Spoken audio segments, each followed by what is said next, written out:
Hello, everyone. Welcome back to the JT Pitstop. I am your host, Joe Yakes87 here.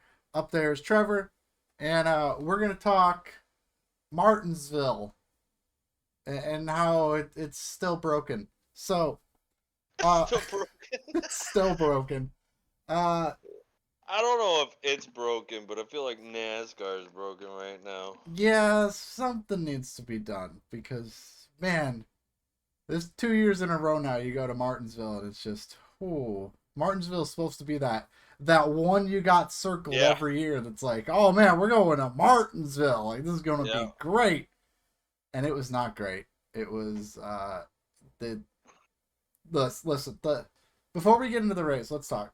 They Let's talk. put low downforce aero package. Did it make it better? Yes, marginally, just like 2% better.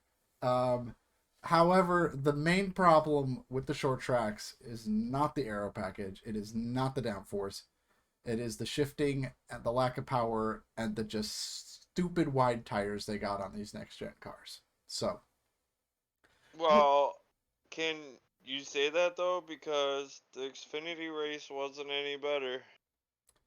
it was a little better from I mean, what it I saw wasn't. of it. It wasn't marginally like. So I feel like this year we've had a theme running in NASCAR, Yeah, right? Truck Series is always the Truck Series. They're short, spectacular. not this week. Uh, no, you like we've had a theme running this year. Yeah, This weekend was kind of a bust, but it yeah. wasn't. I don't feel like it was the Truck Series' fault. Okay, No, this the Truck Series race being bad this year was entirely on NASCAR's officiating of that race, right? and Yeah. we'll get into So, that when we talk about the Truck Series. So um, typically Truck Series has been like the best race of the weekend. yeah, And then you had Xfinity Series, which is either just as good or like a little bit little worse. bit. I mean, like just like not Yeah, as dramatic as going from watching those two races beginning of the weekend, and then the Cup Series comes along and it's like what what am I watching? yeah, Like this is boring, right? Like, I right, mean, if I was a new fan, I wouldn't want to watch this type of racing. yeah, Okay? Like, I mean, really. So, I don't feel like the Xfinity race and the truck race is probably the worst one all weekend yeah. I was. in my book. So, I don't feel like the Xfinity race was that much better, No, but I mean, w- we need to do something with yeah. these I mean, at next gen least the cars. Xfinity race had some of that classic Martinsville action Right. that Yeah. you typically look for out of a Martinsville weekend. Right. Um, but we'll get into that. But let's start off with the Cup Series, the NOCO 400 from Martinsville Speedway. They should Uh, have just put a G instead of a C and call it the no the go No for. Go 400. I like that. um, but yeah, there was very little passing anywhere on the racetrack this weekend. Right. So Ryan Preece put the car on the pole. Um, Led every lap of stage number one. There was no cause for caution at all in stage number one. The biggest note I put from stage number one was the fact that Joey Logano lost a lap early, which is unusual because you got Joey Logano, who's always really good at Martinsville, and he had to start towards the rear of the field and just could not pass anybody. Like it was just a traffic jam all the way around the racetrack, and Logano wound up losing a lap early. And Ryan Preece pretty much led every lap and won the stage. So I have a question Yes. for you with the Joey Logano thing. They found out that something was leaking on his car. Did they? I didn't hear this. Yeah, that's why he went to the back. They found out that he had like a coolant leak or an oil. They didn't exactly say what was leaking, but something was leaking on the car. Okay. Since they fixed it, that was an unapproved Oh, okay. adjustment. but from NASCAR. Now, to Okay. me, in my understanding, why would you penalize somebody for? I mean, I guess I get it now that I think about it. Like, Yeah. you should have your car ready for race Right. when Well, after and qualifying, this is what we talked or about earlier this season with needing practice to shake down those issues so you can get the cars ready for race day. Because a right, lot of those issues, like you mentioned, fluid leaking and things like that, you can't find out until you crank that engine and get out on the racetrack. right, yep. So, So I don't think they should have penalized them, but yeah. yeah, it didn't hurt my feelings any. No. But I don't think he should have been penalized Yeah. or But anybody at that. yeah, so Ryan Preece led every lap, won the stage. So when we go into stage number 2 here, we had our first yellow of the day that wasn't a scheduled yellow, and the Eric Jones got into Harrison Burton and spun him around, which brought out our only yellow of stage number 2. But this is where the race started to shake up a little bit, because onto this yellow flag, a bunch of the teams came in and got tires and refueled, made adjustments. And Bubba Wallace, Martin Truex Jr., and race leader Ryan Preece got speeding penalties, Yeah. which sent them all the way to the back. Mhm. And if you like Bubba Wallace and Truex, they were able to recover throughout the race and get Yeah. decent finishes at the end of the day. Ryan Preece was not, No. which is kind of shocking and surprising and should be the telltale that there's something wrong with how this package is racing, because you got a guy that gets out front, leads every lap, drives away from the field. He's lapping cars like crazy. As soon as you send him to the back, he cannot get through the traffic and get back up front. And that's what happened with Ryan Preece. It was just bizarre. It was odd because you've seen, back in the Gordon days and the Johnson days and in the days when Hendrick was just the Martinsville Kings, right? Yeah, Like, I mean, dude, they would get their way back up to the front. If yeah, something happened and they got mired back in traffic, they made their way back up to the front of the field because yeah, they were the best cars that weekend. Now, it just makes you wonder who really brings the best car on the weekend because they're not making it back up. yeah. And you would think with a car that gets out front, leads every lap, runs away, that, oh, that's a good car. It should Right. be able to get back through the field. And just was not the case with No. Ryan Preece. And even, I mentioned Bubba Wallace and Martin Truex, they were able to flip the day around, but they had to use some alternate pit strategies and do things differently from the rest of the field to cycle themselves up front. Neither one Right. of those guys were able to actually drive and pass their way to the front of the field. It No. was all tire strategy at the end of the race that got them good finishes. But Kevin Harvick won stage number 2. That was cool. So good for him. Fun fact from the Fox broadcast. So take this for what it is. I don't know if it's true fact or not, but according to the Fox broadcast, that was Kevin Harvick's first stage win since 2020. That's crazy to think. Yeah. Yeah. He used to be but he is called the closer. You Right. don't typically see him up Yeah. front. And since 2020, Stewart Haas Racing has not brought the rocket ships they used to the No, racetrack. no, they really haven't. So, They haven't showed up lately. nope. Ever since COVID. But I think that the thing with Stuart Haas was they brought something that was decent, and after practice and the way that team was and how they could go and communicate and work on the car and make changes to the car throughout practice and everything else, I think that's really what has hurt that team Yeah. and other teams and other drivers at the same time. You look at a lot of the people that were winning 2018, 2019, they haven't really done as good anymore Right. as after the pandemic, Yeah, I you mean, know? I always go back to the 2018 season when they kept talking about the big three: Kyle Right. Busch, Kevin Harvick, Martin Truex Jr. And Yep. they won races through 2018. They won races through 2019.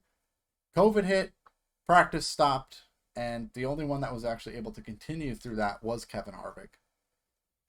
But after Kyle Busch 2020, too. they didn't Martin do much. Martin Truex hasn't. I mean, he says 2020. Martin Truex really, I don't think has won or did he win in 2020? He won in 2020 and he won in 21. Did he won last year? He did not win last year. Oh yeah, that's He right. missed the playoffs I'm last a year I'm because a he didn't win a I'm race. a I'm a year. I Yeah, think you're a year back. one Yeah, year. Truex won, Yeah. I think, 2 races in 21.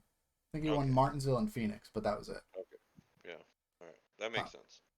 so, moving into the final stage of this race, we had a really bizarre caution that kind of came out in the middle of green flag pit stop cycle, where the 78 of Anthony Alfredo lost a right front tire going into turn number 3, and that tire just kind of rolled around the track and sat at the exit of 4 for like 5 laps. Yeah, I think they were trying to get like the green flag cycle to cycle around, and was like, yeah, all right, we can't do this. Yeah, and with those sorts of things, like I get it, you don't want to mess up anyone's race, but at the same Right. time, there's a tire in a very dangerous position off the corner. You got to throw that yellow as quick as you can in that situation, and Could whatever you happens, imagine happens. if Ross Chastain pushed somebody into the tire? That Like, I feel like he'd be the one that would do it. Yeah, he would. I'm a little salty about this caution because Yeah. my guy Brad Keselowski was out leading the race at this point, or I think he was running second or something because he hadn't pit yet. Yep. And I don't, Matt McCall, what are you doing? Like Right. we see the tire out there for 3 laps, and then he calls him into pit, and Yeah. then they throw the caution, which basically screwed his day up. And with the issues of just not being able to pass, the 6 car was Right. just not able to recover from that, unfortunately. So we went green for about what was it, 40 laps I got, and the 15 to JJ Yaley. Something weird happened on the front of that car, and it just locked up going into turn number 3, and it sailed up into the wall. Yep. It didn't seem like a brake issue. There was no tires that went down. It just stopped turning. It was weird. I mean, we used to have a problem with that at certain tracks, but it was more the high load tracks, you Yeah, know, where they were breaking tie rods or something like that. yeah, The steering rack or something will break. yeah. It was just I kind of a don't know. weird. That's a very interesting thing to find out what actually happened with that. Yeah, it was a weird issue, but it's also a Rick Ware car, so you know who knows at this point. But then an interesting issue for the 4 car. They had a cut wheel. I don't know if you saw this, but like the wheel rim was like split right down the middle. No, I didn't see that. Yeah, so it was right after they put the sticker tires on there. Something like got caught in the wheel and it like sliced. Oh, yeah, Yeah, it like yeah, sliced the yeah, wheel in half. So Harvick had to come back down pit road and put their qualifying scuffs on the right front yeah, because yeah. that was their last set of sticker tires, which ended his day in a very bizarre way. Right. Yep. Um, Yep. Now I remember. but then a little bit of strategy there at the end. Some guys stayed out, some guys took 2 tires. With these split strategies, you did start to see a little bit of passing on the racetrack just because of the Well, different tire strategies. right. You should. Um, what was that? I said, yeah, you should. With Yeah, with how many laps were on the tires and. yeah. So it was definitely cool to see some sort of passing happen, but it's unfortunate that the only reason it happened was because of differing pit strategies, and some guys stayed out, some got 2, some got 4, and you had a lot of moving around on that final stretch of the race, and it was none other than Kyle Larson Yeah. getting the win at Martinsville. I picked So the wrong Kyle. yeah, you picked the wrong Kyle. Interesting note on this win. Hendrick Motorsports has won at least one Martinsville race in the past 4 years, including this year, and each one of those was won by a different driver.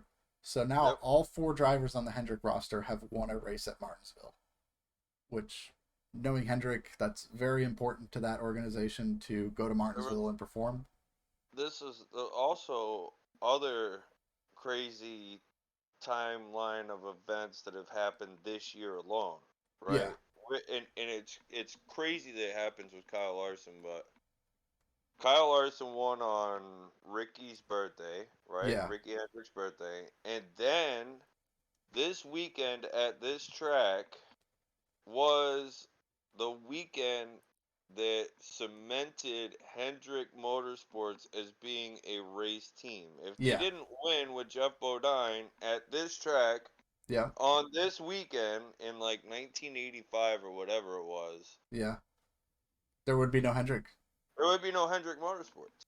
Yeah, So like I think that was actually like the biggest timeline thing that I actually wanted to kind of talk about was because like dude, for one, Kyle Larson is pulling it out on like those big time yeah. weekends, Those big right? like Hendrick days. It's like, Yeah. bam, there's Kyle Larson. And it's Martinsville. Yeah, You know what I mean? Like in Martinsville is just there's a lot that kind of comes around R- Hendrick Motorsports at Martinsville. right. One is in the fall, but then you got, this one with it being on the weekend of, you know, I mean, it was April 15th, and I think it was April 15th Yeah, that everything happened.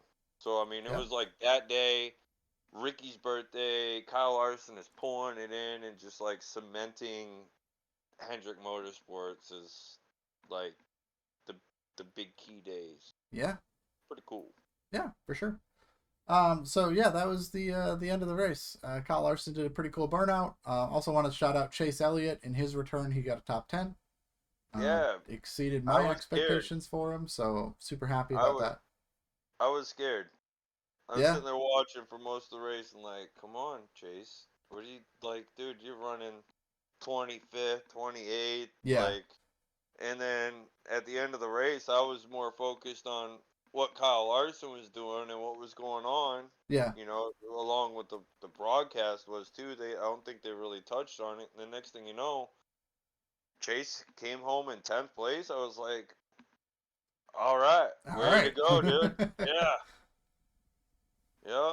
Yeah, That's a feat, you know. yeah. You got any final thoughts on the Cup race for Martinsville, other than we need I more mean, horsepower and we got to get rid of the shifting, we need more horsepower. We gotta get rid of the shifting and bring us a harder tire or something, or a softer tire, softer tire. softer I don't tire. know. Maybe it. Well, so this could go one of two ways. If we have the high horsepower Yeah, and we get rid of the shifting, but we have a softer tire, is gonna give them more grip. yeah, but it's also going to give you Right. more fall off. It's one of those catch 22s, right? Yeah. Like, I mean, I feel like the tires themselves would be okay if you got rid of the shifting and added a little yeah, bit of horsepower. you have to get rid of the The shifting. shifting has got to go. Period. I'm sorry. It is like I'm gonna sound like old man yells at cloud here, but like we ran NASCAR for years and there was no shifting on the ovals. Now with this new car, we've got 5 gears. They're shifting on the ovals, and guess what? The racing sucks. So just get rid of the shifting, especially at Martinsville. There's no reason to shift at Martinsville. Like it's a No. little half-mile track. Like just Right. stop with the shifting. If they could figure out how to re-gear the cars, that would solve, like that would massively improve the product before adding horsepower. Obviously, horsepower has to come. We got to have more power.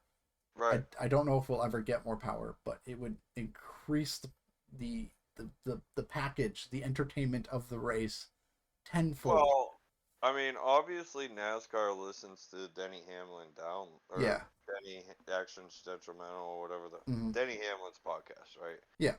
They obviously listen to his podcast. Oh yeah. Now, on Facebook today, it popped up and it said this bit from Denny Hamlin's podcast that him being an owner is like one of the greatest things that I'm finding out right now about Yeah. this podcast that he's doing, right? Because he's a driver, but he's also an owner. Yeah. They're not saving money. They're not No. saving money in fuel. They're not saving money in research. They're not saving money in motor packages. They're not saving money, NASCAR. If you're not saving money, then why don't you just give us back 850, 900 horsepower? Yep. Even with the tires we have right now, it'll produce better racing, but I think that the tires are too wide. Yeah. I think that if we shorten the tires up a couple inches, we get 400 more horsepower in the cars, dude. Yeah. We're gonna be golden, Oh, you for know. sure. And I think that's. And don't forget the shiftings. Get rid of the shifting. I mean, even if we didn't get rid of the shifting with 900 horsepower, you're not gonna True. want to go down into that Yeah. shorter gear. You're gonna want to stay up in fifth gear. True. You know, like right now, it's like, okay, yeah, I can go down to fourth gear and slam the throttle down because I have these big tires and I have this little horsepower. You know, I Yeah. mean, it Yeah. might That's get that's true. it, The horsepower would solve the shifting issue on its own. right, and if So not, then you might actually see guys try it and then they can't handle it. yeah. So you would have maybe some guys that could pull off the shifting and some guys couldn't pull off the shifting, which could turn it good or bad Yeah. depending on, but I'm pretty sure if you got 900 horsepower and you're shifting into fourth gear, you're going to start wheel spin. You're just going to burn up your rear tires anyway. Yeah. So just give us back the horsepower. We'll figure out with the horsepower if we need to get rid of the shifter. Yeah. Well, yeah, it's a work in progress. Let's start with the power first. Give us that Yes, give us the power. power. Give us the Yeah, power. yeah, give us that. I want to hit 228 going Yeah. into turn one on Michigan. There you go. All right. We're gonna briefly touch on the Xfinity Series race. I didn't get a chance to watch the whole race start to finish. And I didn't take notes. And Trevor did not take notes. I'm Um, not. I'm not the Larry Mack of this. Okay. yeah. I'm the Jamie Mack. He's I the I Larry am the Mack. note taker. I opted to go see a movie instead on Saturday night. That's ridiculous, Joe. You I know. know we have this podcast, I and I know. opted to stay home and watch the race, but I Well, didn't I feel. opted to go see the vampire movie with Nicolas Cage, Renfield. So I haven't even heard of it. it's okay. It was a good movie. Well worth it.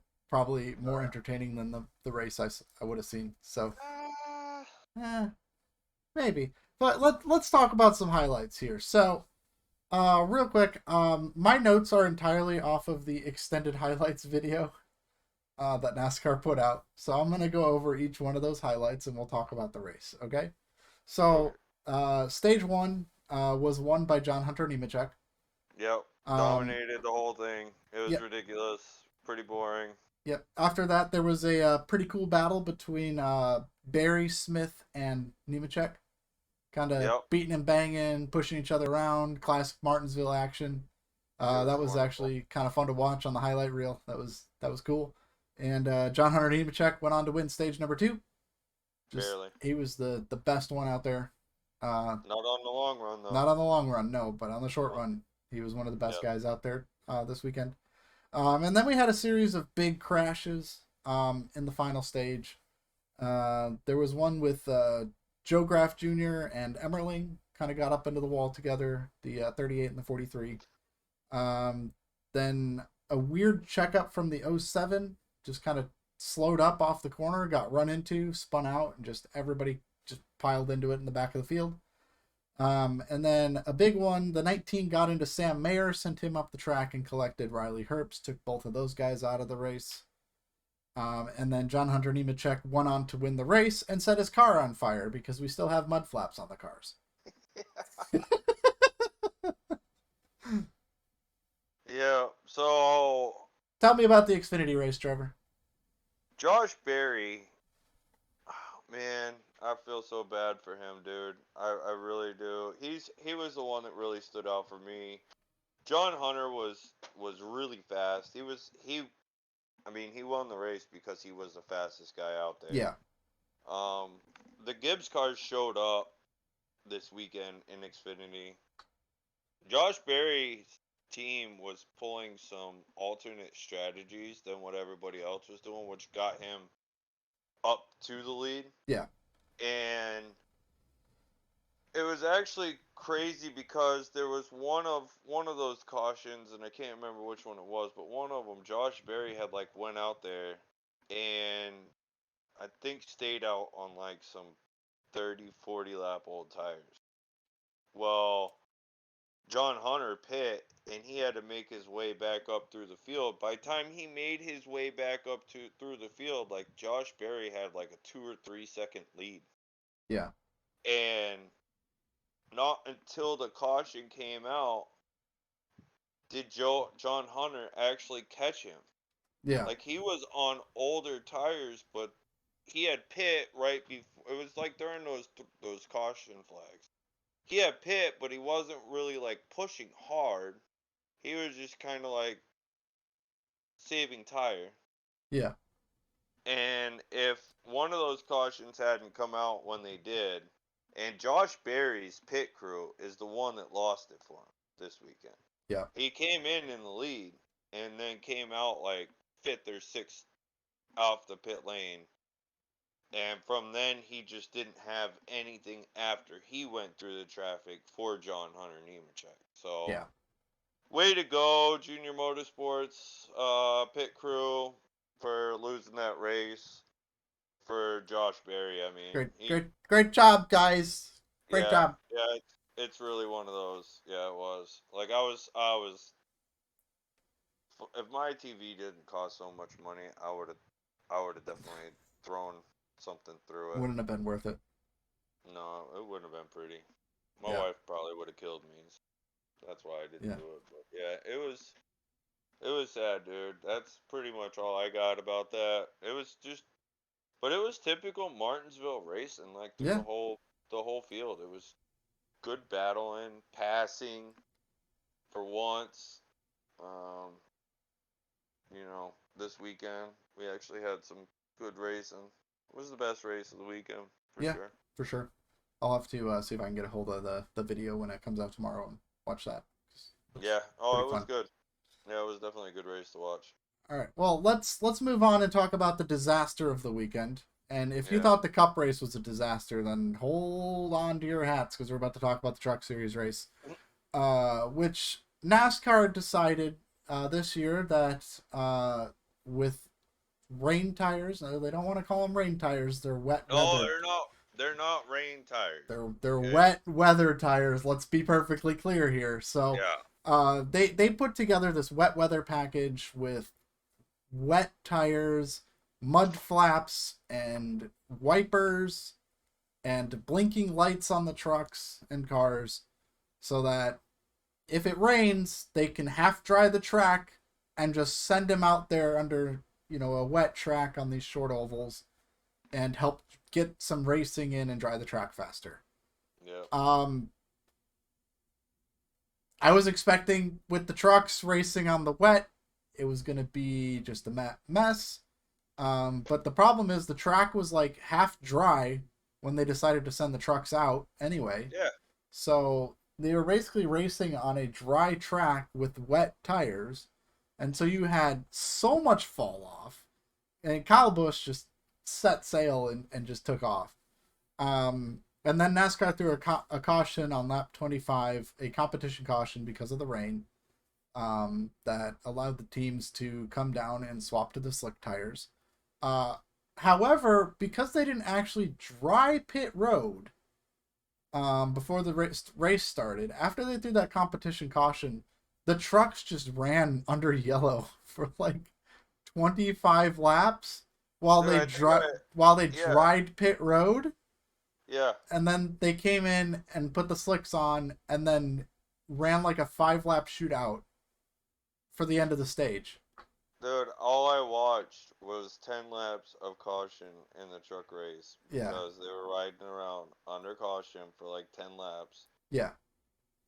And I think at that point I said, yeah. Yeah. So No. this 5 to go restart with the slicks was probably the biggest moment of the race because Kyle Busch spun his tires, just did not get a good start. And Corey Heim on the outside was able to clear Kyle Busch and went on to win the stage. And because of everything else, he did go on to win the race, but we'll talk more about that. So right after stage 1 ended, NASCAR ran like another 10 laps under yellow, for their stage break, which is, typical, but a little bit longer. And then while they were under caution, it started raining again. So this is where everybody started to lose their minds, myself included, because we started the race on a wet track. We've proven we can race on a wet track. So now we're red flagging the race because the track is wet, because it rained. It did stop raining. But then they proceeded to completely dry the racetrack before going green again. So the teams wouldn't have to put on the wet weather tires, despite already proving early in the race, hey, if the track is damp, we can slap these tires on and go at it. We're going to actually fully dry the racetrack this time. So it took the typical Martinsville time. It took like an hour to dry this racetrack because it had to be perfectly dry so they could restart this race. And once they restarted the race, it was nothing but 5-6 lap runs and cautions. So the first caution we had once it got restarted, Lawless Allen made contact with Daniel Dye, got spun.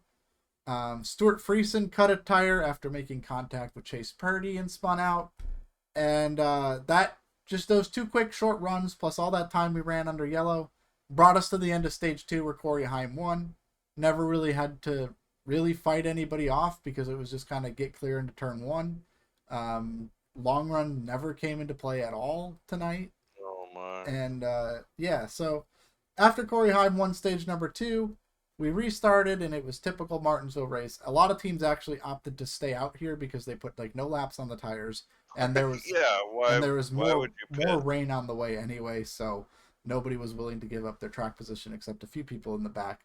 But Carson Hocevar.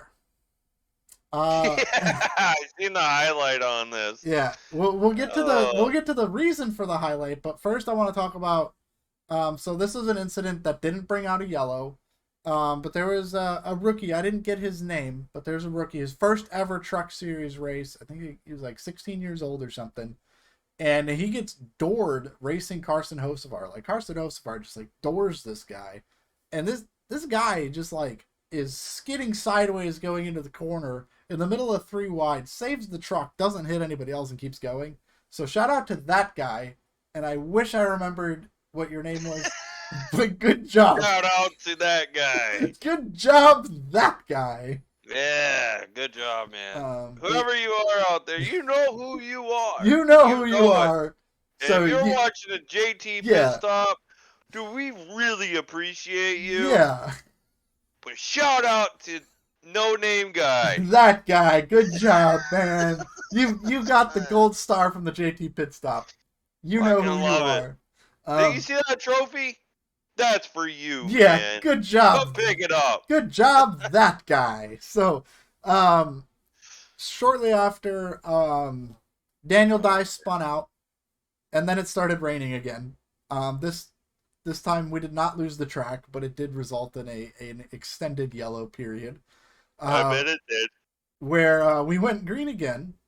Yeah. And Carson Hocevar and Taylor Gray make contact off the corner, cuts down the tire on Hocevar, so he just hooks it left, trying to wreck Taylor Gray, and fails spectacularly. Taylor Gray keeps going. Carson Hocevar spins, gets stuck up on the curbing, and NASCAR said, "That's enough. You're being parked for 2 laps." But it wound up not mattering because the skies opened up right after that, and NASCAR decided we've had enough of this, and Corey Heim wound up winning the race. What a joke. That was one of the Martinsville races that has happened. What a joke. Yeah. So here's the thing. I felt like the wet weather package did what it was supposed to do. We got back going. But my question is, why are we not like I understand why we're not like going out there and racing in the rain. Like I get that. We got to I get. don't. I don't Uh, understand. I'm thinking like steps forward. Like this is the first time we've ever raced on a wet track on an oval track. So I understand taking the step like let's race in the damp conditions. Once we get this figured out, then we can start looking at racing in light rain and heavier wet conditions. I get that. We'll take the steps there. But here's where my biggest complaint is the fact that we started the race on damp conditions.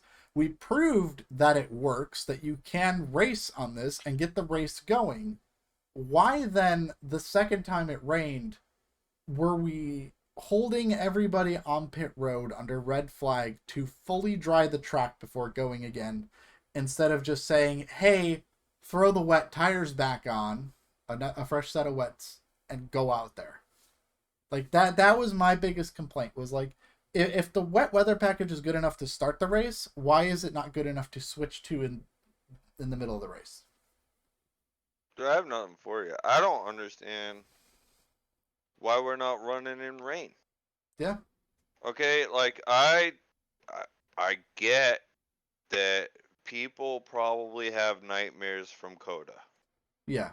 All right, like I get that, but we're not reaching the speeds that they were No. reaching on the backstretch at No, the Coda. the top speed on the wet conditions was like 90 miles an hour. Right. That was it. Which Nobody was going faster than that. I mean that's pretty quick, right? I Yeah, mean, I mean it's but it's fast, but not it's not I don't if we're gonna have a wet package and realistically there's no better track to prove that the wet weather condition can work then than Martinsville. Martinsville. Right. I mean, hey, it started raining. We're gonna pull a Bristol Dirt competition caution Yeah.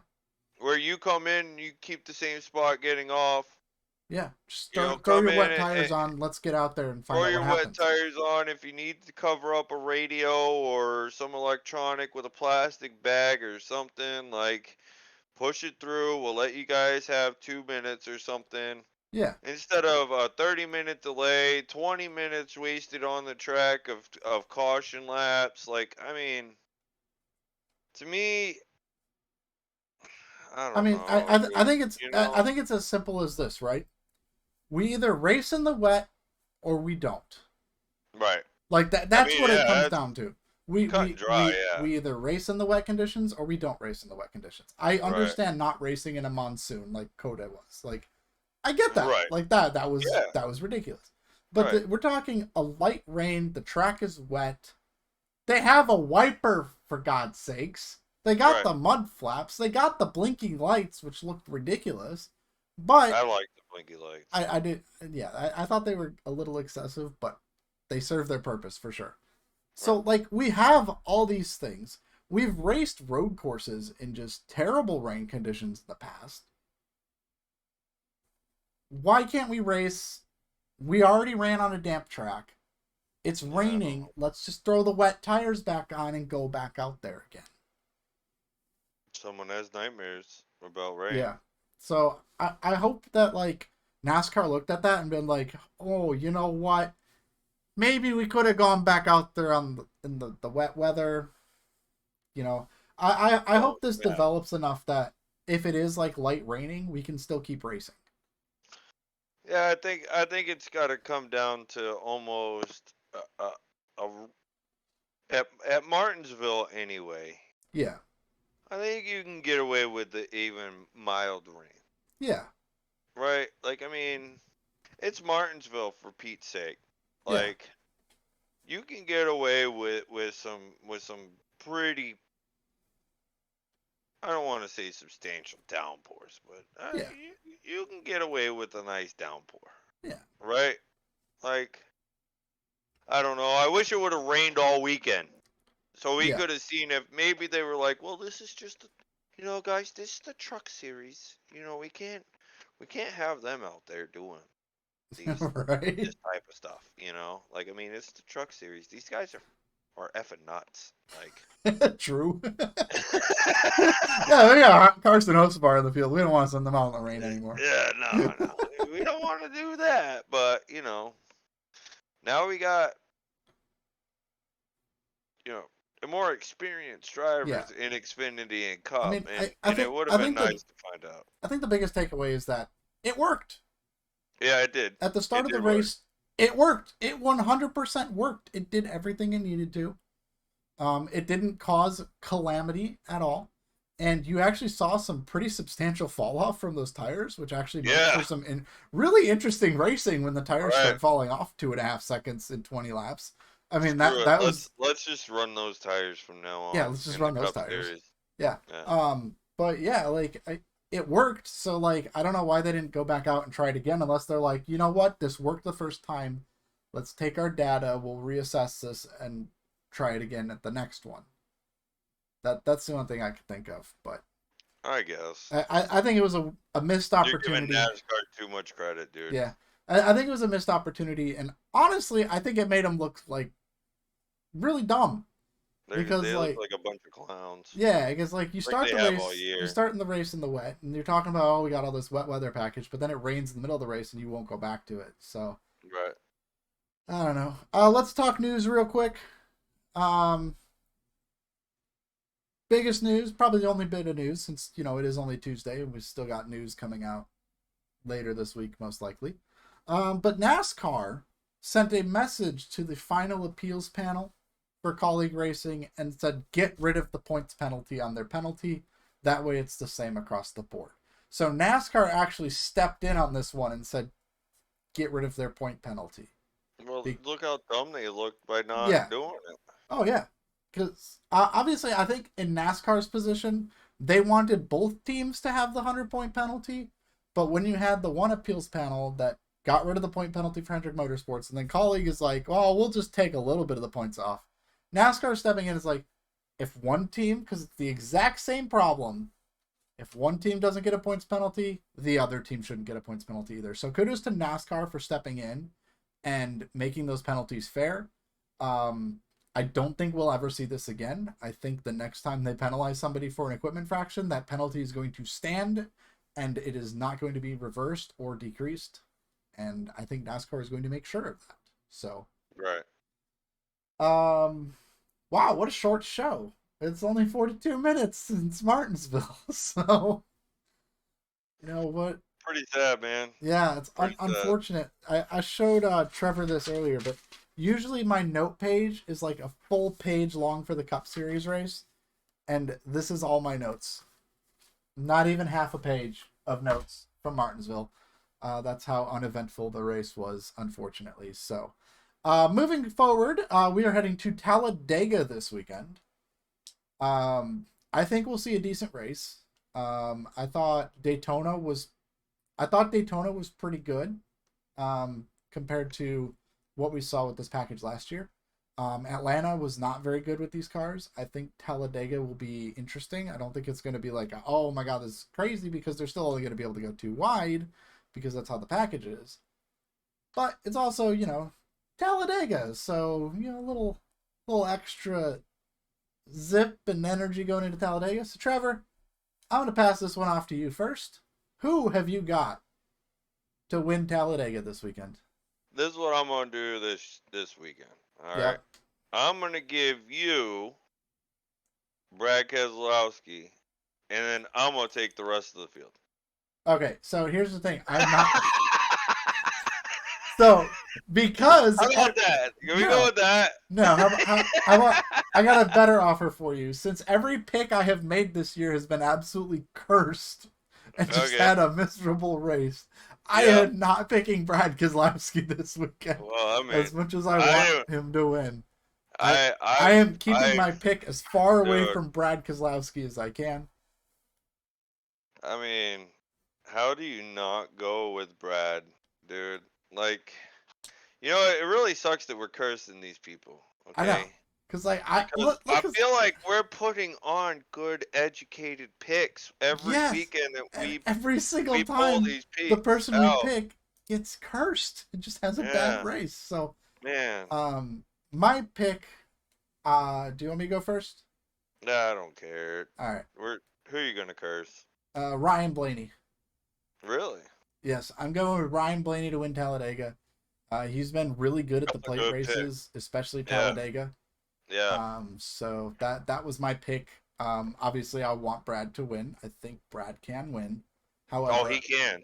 There's yeah, like no doubt about it. yeah, Like, and the trust me, guys, the if guys to watch this weekend are number one, Brad Keselowski. yeah, Right? I feel like he is the number one pick.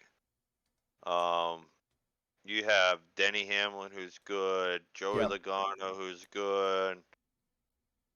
How do you count out any of the Hendrick guys? They're fast. yeah, But before Hendrick, you put uh, Austin Dillon yeah, in there.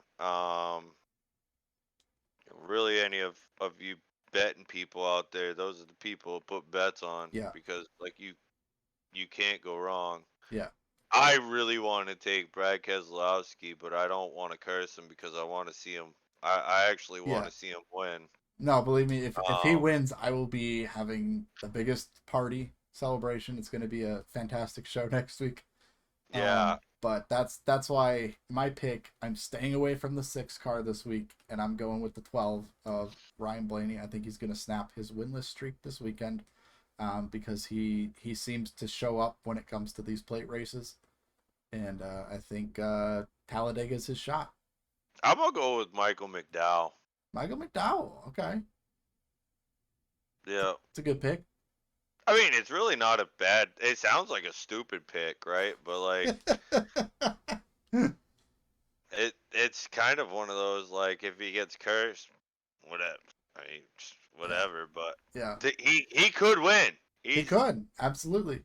anybody can. No, actually, I can't do that. I can't go with him. If I mean, dude, I make these picks because I feel like I want to pick someone who has a really good chance at winning. I know And that's where I'm at too, because it's like every week I sit about like, oh, who am I gonna pick? I'm like, this guy's usually pretty good. This guy's on a hot streak. This guy right, won last year. I'm like, oh, we'll go with that guy. And then we get to the race, and whoever I pick just has a bad race. I'm gonna go with Austin Dillon. Austin Dillon, okay. That's gonna be my pick. I think Michael McDowell's the dark horse. Austin Dillon is like, I mean, Austin Dillon has won Daytona twice, no, and hasn't won Talladega yet, has but not I won Talladega. But I think he can do it. I I think think so he too. can do it this weekend. He's been doing good too. Like this year, he's actually been running up front Yeah, because of with Kyle Busch, and he's a very good super speedway racer. So I mean, that's really where I'm basing this all off of is that he is very very good at RCR is very good.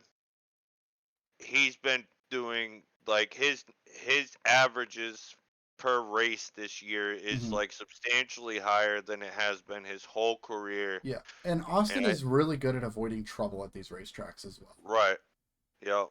So I mean, that's who I'm going with. I'm gonna go with him. I think that's a great pick. Yep. All right. Any final thoughts on Martinsville before we take off and go to Talladega? I love Martinsville. Yeah. I love it. I'm kind of mad at myself that I didn't actually jump on the sim last weekend and race a race at Martinsville because I love racing Martinsville. It's a fun track, but NASCAR sucks for not giving us high horsepower and Yeah. giving us a good package.